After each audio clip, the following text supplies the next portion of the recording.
তা আমরা যে স্বপ্ন দেখছিলাম সব কি ওলটপালট হয়ে গেল? আর স্বপ্ন দেখো না, তোমার স্বপ্ন কোনোদিন পূরণ হবে না।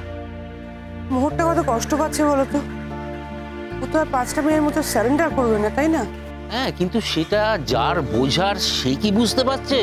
শুধু সেদিনকে যে ফল মিষ্টি ডাব এইসব নিয়ে আমরা শুধু শুধু মিথ্যে বলতে গেলাম কেন তাহলে? আমার সবকিছু কেমন যেন গুলিয়ে যাচ্ছে।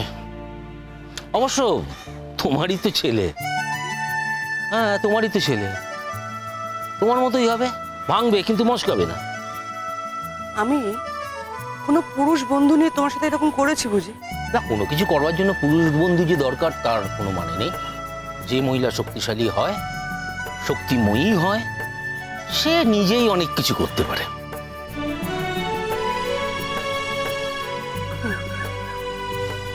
কি বা করতে পারলাম এসব করে? কি প্রমাণ করতে পেরেছি আমি? সে তো তোমার সাথেই চলে এলাম, তোমার ফ্ল্যাটে আছি। কে বুঝছে?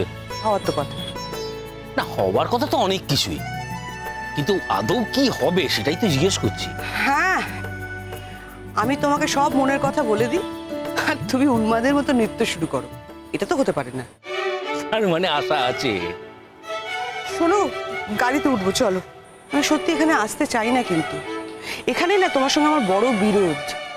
বাচ্চা বাচ্চা ছেলে মেয়েগুলো আমাকে ইনসাল্ট করে, তবু তবু তুমি আমাকে জোর করে এখানে নিয়ে আসো কেন? তার উত্তর তো ওরা পেয়ে গেল, সে তো নিজে চোখেই দেখলে তুমি। এইরকম একটা সিচুয়েশন, এটা কোনো প্রয়োজন ছিল কি বলো? এবার থেকে আমি তোমাকে সব জায়গায় নিয়ে যাব, তার কারণ আমার কোনো পিছুটান নেই।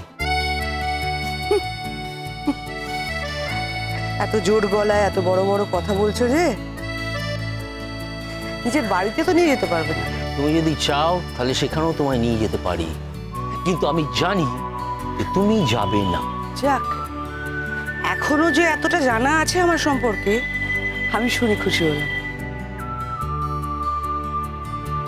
আরে গাড়িতে উঠবে তো, চলো। Thank you.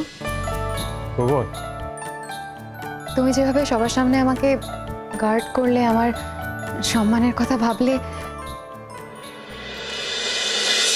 তুমি একটা উপলক্ষ মাত্র। আমি যা করেছি সব ওই মহারানীর জন্য করেছি। মহারানীকে শাস্তি দেওয়ার জন্য করেছি, মহারানীকে কষ্ট দেওয়ার জন্য করেছি। তুমি যদি সেটা না বুঝে অন্য কিছু বুঝে থাকো, সে দায়িত্ব আমার নয়। কারণ আমি তোমাকে খুব পরিষ্কার করে বলে দিয়েছিলাম যে তোমার আর আমার সম্পর্কটা কোথায় দাঁড়িয়ে আছে। বলছিলাম যে আমার ফিরতে একটু দেরি হবে, তুমি তো চলে গেলেই পারতে। কিন্তু তুমি যে বলেছিলে যে আমি তোমার সঙ্গে ফিরবো, আমি তো গাড়িটা কলেজে রেখে এলাম। হোয়াট ডু ইউ মিন গাড়িটা কলেজে রেখে এলাম? তুমি আমাকে বলেছিলে যে তুমি আসবে, আমি বলেছিলাম হ্যাঁ আমিও যাবো। কলেজে গাড়ি রেখে এলাম কেন? এটা মানে এটা কি?